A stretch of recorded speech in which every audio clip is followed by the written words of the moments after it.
अपनी तैयारी को आसान बनाने के लिए अभी सब्सक्राइब करें AR career point YouTube channel और इस घंटी को ऑल पे क्लिक करें लेटेस्ट वीडियो सबसे पहले देखने के लिए। मैट्रिक बोर्ड परीक्षा अर्थात कि आपके क्लास 10th का परीक्षा काफी नजदीक है, तो ऐसे में समय की मांग यही है कि आपको पहले से ज्यादा पढ़ाई करना है। उसके साथ साथ आपको रिवीजन पे ज्यादा फोकस करना है, क्योंकि अगर आप रिवीजन नहीं करेंगे तो आप पीछे के सभी चीज भूल जाएंगे और आपको इसमें बचे हुए समय में सिर्फ VVI प्रश्न पढ़ने की आवश्यकता है। तो आपके इन सभी काम को आसान करने के लिए आप जानते हैं इस चैनल पे डेली शाम में आपके लिए हम लोग एक क्लासेस लेकर आते हैं। इस क्लास का एक ही मकसद है कि आपका रिवीजन हो। तो इसी सीरीज को आगे बढ़ाते हुए आज हम लोग आपके क्लास 10th के विज्ञान के एक शानदार नए मॉडल पेपर की चर्चा करेंगे।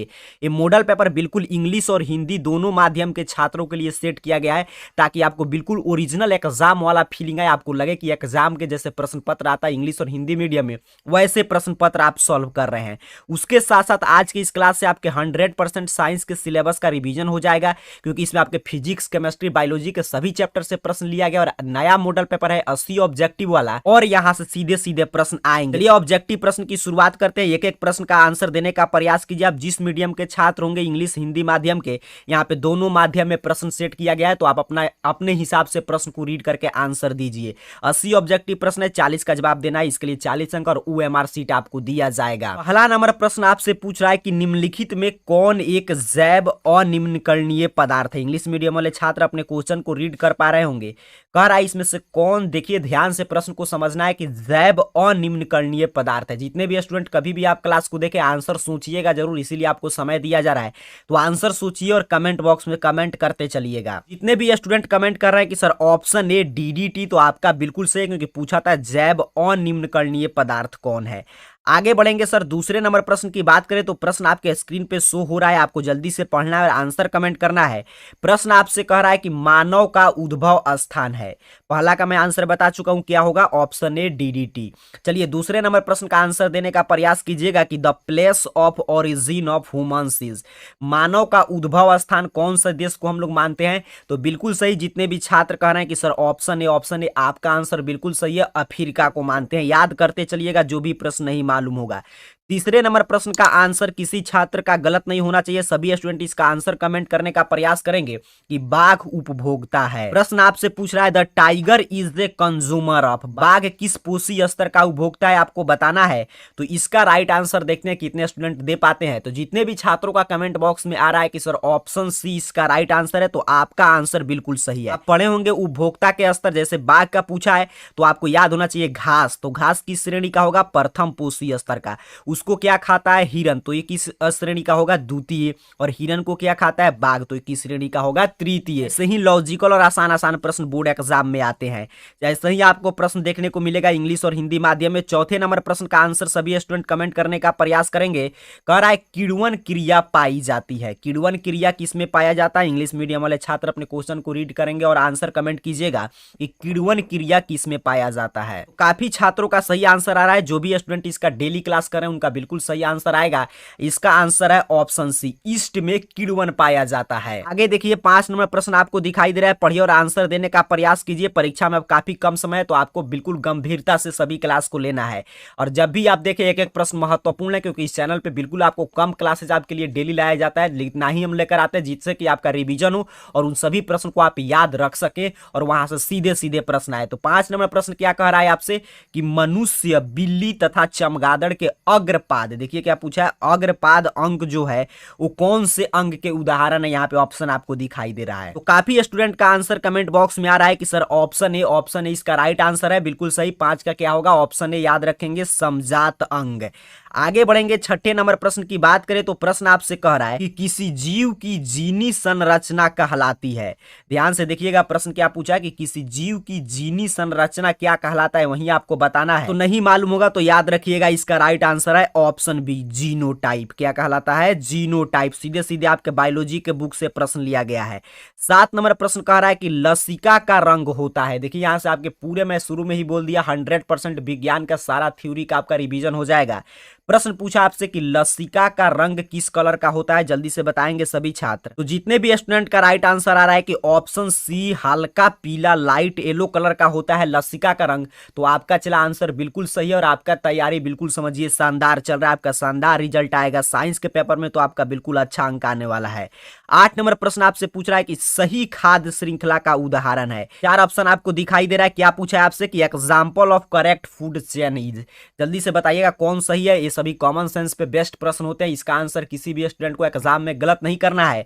तो जैसे ही ये प्रश्न दिखाई देगा आपको OMR शीट पे ऑप्शन डी कलर कर देना है। देखिए सही खाद्य श्रृंखला करेक्ट फूड चेन क्या बना रहा है, ऑप्शन डी पे घास को बकरी खाता है, बकरी को बाघ, तो याद रखेंगे ऑप्शन डी के साथ आंसर चला जाएगा। 9 नंबर प्रश्न देखिए फिजिक्स से शुरुआत हो चुका है। कह रहा है प्रश्न आपसे कि यदि एक वस्तु दृष्टा के नेत्र की ओर लाई जाए तो नेत्र लेंस की फोकस दूरी, कह रहा है कि एक वस्तु आपके नेत्र के दृष्टि की तरफ लाया जा रहा है, पास आपके लाया जा रहा है, तो आपके फोकस दूरी पर क्या प्रभाव पड़ेगा। बड़ा ही शानदार प्रश्न है, आपको बताना है कि फोकस दूरी पे क्या प्रभाव पड़ेगा। अगर आप लाइट चैप्टर का अध्ययन किए होंगे तो आपको मालूम होगा कि जो लाइट में ह्यूमन आई चैप्टर है कि ये फोकस दूरी क्या होगा, घटेगा, क्योंकि जब से ही जितना ही पास आपके नेत्र के पास कोई भी ऑब्जेक्ट आएगा उतना ही आप नेत्र को छोटा करेंगे तो उसका नेत्र गोलक का साइज घटेगा, फोकस दूरी ऑटोमेटिक घटेगा, और जितना ही दूर होगा उतना ही आपका नेत्र बढ़ते हुए जाएगा और उसका फोकस दूरी बढ़ते हुए जाएगा। तो राइट आंसर फिलहाल 9 नंबर का याद रखेंगे ऑप्शन ए। आगे बढ़ेंगे सर 10 नंबर प्रश्न आपको दिखाई दे रहा है, जल्दी से पढ़िए और सभी स्टूडेंट इसका सही आंसर कमेंट करेंगे। क्या पूछ रहा है कि यदि एक किरण अवतल दर्पण पर लंबवत आपतित हो तो परावर्तन के बाद किरण किस बिंदु से गुजरेगी। आपको बताना है कि एक अवतल दर्पण पर लंबवत आपतित किरण हो रहा है तो परावर्तन जब उसका होगा तो किस बिंदु से गुजरेगा। देखते हैं कितने छात्र की तैयारी बिल्कुल फिजिक्स का शानदार है, क्योंकि लाइट चैप्टर तो आप किसी भी कहीं से भी तैयारी कर रहे होंगे, किसी भी ऑफलाइन क्लास से जुड़े होंगे, बहुत पहले समाप्त हो चुका होगा। इसे सभी छात्र कमेंट करेंगे, सब किसी के कमेंट का इंतजार हो रहा है, देखते हैं कितने स्टूडेंट इसका सही आंसर कमेंट करते हैं। तो जितने भी छात्रों का कमेंट आ रहा है कि सर ऑप्शन सी, आपका चला आंसर बिल्कुल राइट है। 10 का सही आंसर ऑप्शन सी पे दिया गया वक्रता केंद्र से। आगे बढ़ेंगे सर 11 नंबर प्रश्न देखिए क्या आपसे पूछ रहा है कि समांग माध्यम में प्रकाश गमन करता है। आपको बताना है कि कोई अगर समांगी माध्यम है, होमोजीनियस मीडियम है, तो उसमें प्रकाश कैसे गमन करेगा। तो याद रखेंगे जब माध्यम चेंज नहीं होगा तब तक प्रकाश सरल रेखा में गमन करता है और straight line. Right answer option A याद रखना है। आगे बढ़ेंगे सर 12 नंबर प्रश्न आपसे पूछ रहा है कि यदि एक प्रिज्म से एक वर्णी प्रकाश गुजरे तो इसका नहीं होगा। आपको बताना है कि अगर हम प्रिज्म से एक वर्णी प्रकाश गुजारेंगे तो इसका कौन सा क्रिया नहीं होगा। ध्यान से देखिएगा, तो क्या नहीं होगा सर, तो ऑप्शन ए वर्ण विक्षेपण इसका नहीं होगा। बाकी अपवर्तन होगा क्योंकि माध्यम चेंज हो रहा है, जब अपवर्तन होगा तो आप जानते हैं कोण पे प्रभाव पड़ेगा तो उसका विचलन भी होगा। लेकिन वर्ण विक्षेपण में क्या होता है, प्रकाश जब प्रिज्म से गुजरता है तो उसको 7 रंग में बांट दिया जाता है। लेकिन अपने से प्रश्न क्या पूछा था कि एक वर्णी प्रकाश है, उसका कोई कलर ही नहीं है, एक ही कलर है, तो उसका क्या बांटेंगे, तो उसका वर्ण विक्षेपण नहीं हो पाएगा। आगे बढ़ेंगे सर 13 नंबर प्रश्न देखिए आपसे क्या पूछा कि एक शीशे के टुकड़े के पृष्ठ संकेंद्री गोलों के भाग हैं जिनकी त्रिज्याएं असमान है, इस टुकड़े की प्रकाशित शक्ति क्या होगी। जल्दी से बताइएगा। कह रहा है कि एक शीशा का टुकड़ा है जिसका पृष्ठ संकेंद्री जो है वो गोला का एक हम भाग लिए हैं और उस सब का त्रिज्या जो है असमान है, अर्थात कि अलग अलग है, अनइक्वल है। तो आपको बताना है कि इस टुकड़े का प्रकाशिक शक्ति कितना होगा। सीधे सीधे एनसीईआरटी से प्रश्न उठाकर छापा गया है, बड़ा महत्वपूर्ण प्रश्न है। तो क्या होगा सर, 0, 0। राइट आंसर याद रखेंगे ऑप्शन सी हो जाएगा।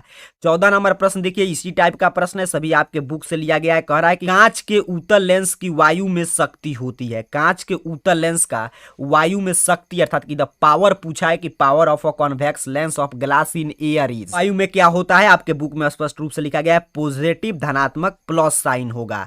आगे बढ़ेंगे सर 15 नंबर प्रश्न देखिए और आंसर देने का प्रयास कीजिएगा। कह रहा है आपसे कि कांच के अवतल लेंस की वायु में शक्ति होती है। देखिए ध्यान से 14 नंबर में आपको सभी प्रश्न मिल गया। उत्तल लेंस पूछा था, 15 में क्या पूछ रहा है, अवतल लेंस। तो 14 का आंसर क्या था, धनात्मक, और अवतल लेंस रहेगा तो क्या होगा, ऋणात्मक, निगेटिव। तो इसका आंसर हो जाएगा ऑप्शन बी, याद रखिएगा 15 का राइट आंसर है। आगे बढ़ेंगे 16 नंबर प्रश्न आपसे पूछ रहा है कि पवन विद्युत जनित्र में कुंडली को घुमाने का काम मूलतः करती है। सभी स्टूडेंट इसका सही से आंसर दीजिएगा। पूछा आपसे कि पवन जो विद्युत जनित्र हम लोग बनाते हैं उसमें कुंडली को घुमाने का कार्य कौन सा करता है। बिल्कुल आसान सा प्रश्न है, इसका राइट आंसर याद रखेंगे ऑप्शन बी, गतिमान हवा। आगे बढ़ेंगे सर 17 नंबर प्रश्न आपसे पूछ रहा है कि अभिक्रिया दिया है, अभिक्रिया में आपका अभिकारक दिया है ZnO प्लस Cu है और यहाँ से प्रोडक्ट प्राप्त हो रहा है Zn प्लस CO2। तो इसमें पूछ रहा है आपसे कि कौन अपचयित होता है, पूछा है कि इसमें कौन अपचयित होगा, तो किसका अपचयन हो रहा है। देखिए यहाँ से O गायब हुआ है Zn का जिंक का, तो राइट आंसर हो जाएगा ऑप्शन बी ZnO। ये सभी बुक से कॉमन सेंस पे बेस्ट प्रश्न है, बिल्कुल आसान आसान टाइप प्रश्न है, ऐसे ही प्रश्न आते हैं परीक्षा में। पूछ रहा है आपसे कि ग्लोबल वार्मिंग के लिए उत्तरदायी गैस कौन है, जल्दी से आंसर देने का प्रयास कीजिएगा। पूछा है which gas is responsible for global warming, तो CO2 याद रखेंगे। राइट आंसर क्या होगा sir, CO2 carbon dioxide global warming के लिए उत्तरदायी गैस है, आप पढ़े होंगे। आगे देखिए 19 नंबर प्रश्न आपसे पूछ रहा है कि निम्नलिखित में कौन प्रबल क्षारक है, आपको बताना है। 4 ऑप्शन आपको दिखाई दे रहा है कि इसमें से कौन जो है वो प्रबल क्षारक है, तो ध्यान से देखिए, देखते हैं कितने स्टूडेंट इसका राइट आंसर दे पाते हैं। सभी स्टूडेंट 19 नंबर प्रश्न का आंसर कमेंट करेंगे, तो जितना भी छात्रों का आंसर आ रहा है ऑप्शन ए NaOH, तो आपका चला आंसर बिल्कुल सही है। आगे बढ़ेंगे सर 20 नंबर प्रश्न आपसे पूछ रहा है कि जब कली चूना पर जल डाला जाता है तब किस प्रकार की अभिक्रिया होती है, बताइएगा। जब हम कली चूना पर जल डालेंगे तो कौन सी अभिक्रिया होगा, तो वो अभिक्रिया होता है एक्जोथर्मिक, ऊष्माक्षेपी। जब चूना पर जल डालते हैं, कली चूना है तो उसमें से क्या होगा, ऊष्मा निकलता है, तो कौन सा अभिक्रिया होगा, ऊष्माक्षेपी। आगे बढ़ेंगे सर 21 नंबर प्रश्न, सभी आपके केमिस्ट्री से प्रश्न चल रहा है। कह रहा है धोने के सोडा का रासायनिक सूत्र, वॉशिंग सोडा का केमिकल फॉर्मूला आपको बताना है। ये तो प्रश्न काफी बार रिपीट करता है, आप चाहे कोई भी मॉडल पेपर पढ़े, पीछे भी हम लोग काफी मॉडल पेपर की चर्चा किए हैं, तो यहाँ से आपको पता चलता है। अगर आप लगातार क्लासेस से जुड़े हैं तो कौन कौन से प्रश्न VVI टाइप के होते हैं जिनके पूछे जाने की संभावना सबसे ज्यादा होता है, उसी में से एक प्रश्न है 21 नंबर। ये तब तक काफी स्टूडेंट कमेंट कर चुके हैं कि सर ऑप्शन ए इसका राइट आंसर है, बिल्कुल सही। Na2CO3 10H2O, धोने का सोडा पूछा था, वॉशिंग सोडा, राइट आंसर यही हो जाएगा। आगे देखिए 22 नंबर प्रश्न आपसे पूछ रहा है मेंडलीव के आवर्त सारणी में वर्ग की संख्या कितनी है, बताइएगा। मेंडलीव के आवर्त सारणी से प्रश्न आ गया, पूछ रहा है कि वर्ग की संख्या कितना है सर, ग्रुप्स पूछा है यहाँ पे, देखिए ध्यान से, तो कितना होगा, ऑप्शन सी 8, राइट आंसर याद रखिएगा। एक एक प्रश्न का आंसर जरूर दीजिए, नहीं मालूम है तो मैं इसलिए सही आंसर बता रहा हूं कि आपको इसको रटते चलना है, क्योंकि सभी प्रश्न महत्वपूर्ण है। आगे देखेंगे 23 नंबर प्रश्न आपसे कह रहा है कि पादप में फ्लोएम उत्तरदायी है, पादप में फ्लोएम किस लिए उत्तरदायी है आपको बताना है, नहीं मालूम है तो याद रखेंगे भोजन के संवहन के लिए फ्लोएम उत्तरदायी होता है। जाइलम का कार्य, फ्लोएम का कार्य, इसका पादप में क्या कार्य है, किस लिए उत्तरदायी है, सभी आपके सिलेबस के बिंदु हैं। आगे देखेंगे ध्यान से 24 नंबर प्रश्न आपको दिखाई दे रहा है। सर प्रश्न आपसे पूछ रहा है कि निम्नलिखित में से किसे पौधे का प्रकाश संश्लेषी इकाई कहते हैं, आपको बताना है प्रकाश संश्लेषी इकाई किसे कहा जाता है। ऑप्शन आपको दिखाई दे रहा है, क्लोरोप्लास्ट को किसे हम कहेंगे sir, chloroplast, option A right answer हो जाएगा। 25 नंबर प्रश्न देखते हैं कितने छात्र इसका सही सही आंसर दे पाते हैं, ये प्रश्न गलत नहीं आपको करना है। पूछ रहा है मस्तिष्क उत्तरदायी है, मस्तिष्क किसके लिए उत्तरदायी है, the brain is responsible for, तो यहाँ पे ध्यान से देखिएगा, तो सोचने के लिए, हृदय स्पंदन के लिए, शारीरिक संतुलन के लिए, इनमें से सभी राइट आंसर हो जाएगा। ऑप्शन डी आपको कलर करना है OMR सीट पे। आगे देखिए 26 नंबर प्रश्न बिल्कुल आपसे बहुआ टाइप प्रश्न है, कह रहा है कि एक वयस्क मनुष्य के कितने दांत होते हैं, आपको बताना है कि एक वयस्क मनुष्य में कितने दांत होते हैं। How many teeth does an adult person है, पापी तो बचपन से रटते आ रहे हैं, ये तो ऐसे ऐसे प्रश्न आपको एग्जाम में मिले तो खोज कर जरूर बना देना चाहिए, क्योंकि इसमें गलत होने का चांस 0% है। जितने भी छात्र कह रहे हैं कि सर ऑप्शन सी इसका राइट आंसर है, तो बिल्कुल चला, आपका तैयारी बिल्कुल शानदार है, इसका सही आंसर हो जाएगा ऑप्शन सी 32। आगे बढ़ेंगे सर 27 नंबर प्रश्न आपसे पूछा है कि पादप अपशिष्ट संचित रहते हैं, पादप में जो अपशिष्ट पदार्थ है वो कहाँ पे संचित रहते हैं आपको बताना है। तो ध्यान से देखिएगा, पादप में अपशिष्ट पदार्थ जो होते हैं वो पत्तियों में, छाल में, कोशिकीय रिक्तिकाओं में, सब में संचित रहते हैं, तो इसका राइट आंसर हो जाएगा ऑल ऑफ दीज, अर्थात कि इनमें से सभी। आगे देखिएगा 28 नंबर प्रश्न आपसे कह रहा है कि मेंडल ने अपने प्रयोग में किस पौधे का चयन किया था, आपको बताना है कि मेंडल ने अपने प्रयोग में किस पौधे का चयन किया था सर, तो ऑप्शन ए मटर का, राइट आंसर याद रखेंगे मटर। ये सभी जो प्रश्न आप देख रहे हैं ये सभी बहुत ही महत्वपूर्ण प्रश्न, अगर क्वेश्चन बैंक आप याद किए होंगे तो आपको पता चल रहा होगा कि कितना बार ये पूछा गया प्रश्न है।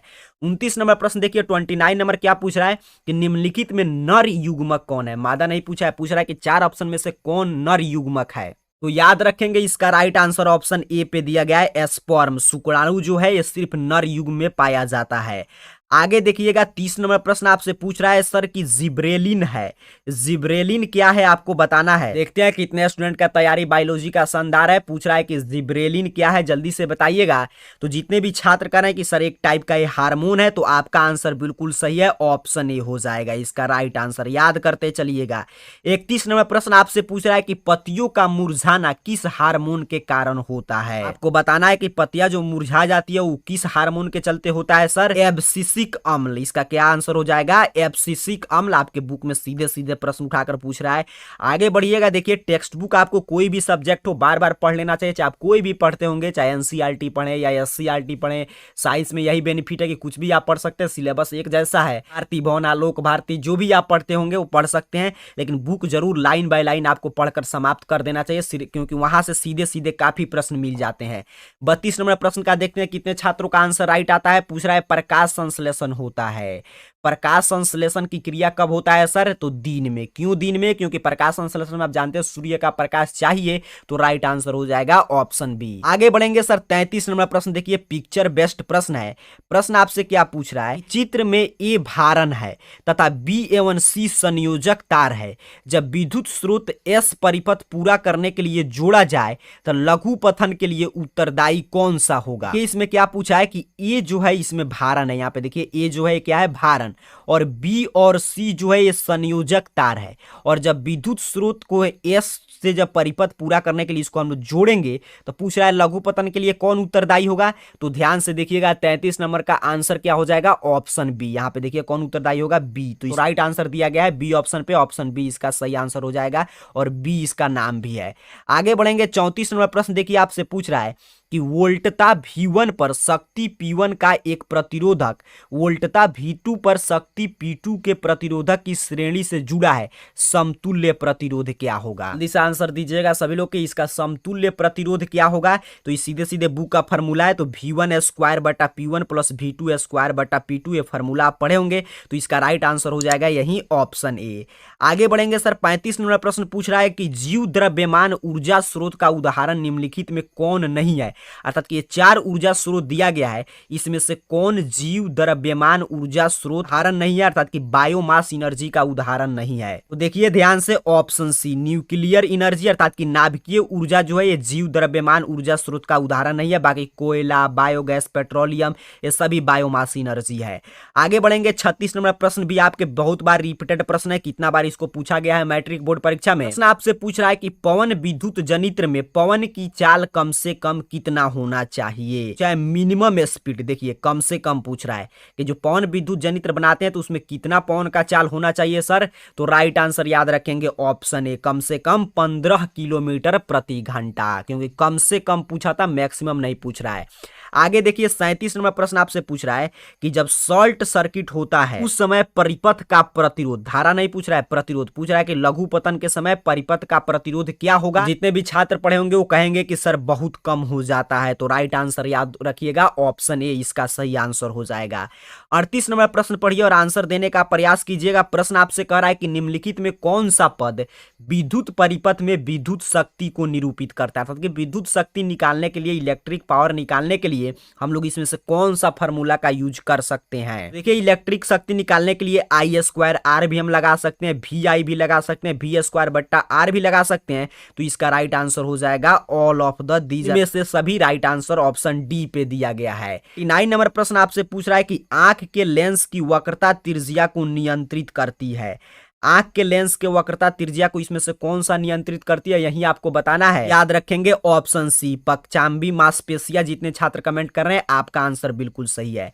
40 नंबर प्रश्न आपसे पूछ रहा है एक अवतल दर्पण द्वारा उत्पन्न आवर्धन धनात्मक होगा यदि बिंब की स्थिति, अर्थात कि अगर अवतल दर्पण का आवर्धन जो होता है वो अगर धनात्मक प्राप्त हो रहा है तो उसमें बिंब कहाँ है, यही आपसे पूछा है। ऑब्जेक्ट को हम लोग कहाँ रखे हैं, तो इसका राइट आंसर है सर ऑप्शन ए। क्या इसका राइट आंसर हो जाएगा ऑप्शन ए, ध्रुव और फोकस के बीच रहेगा, तभी क्या होगा, आवर्धन जो होगा धनात्मक होगा। नीचे देखिए पूरा 80 ऑब्जेक्टिव वाला प्रश्न है, आगे तमाम प्रश्न है, लेकिन आज के क्लास को हम लोग यहीं पे रुकेंगे। आपको और सब्जेक्ट भी पढ़ते रहना है। आपको नीचे कमेंट बॉक्स में बताना है कि आपकी तैयारी कैसी चल रही है। 40 में से आपका कुल कितना प्रश्न आपने सही सही आंसर दिया है।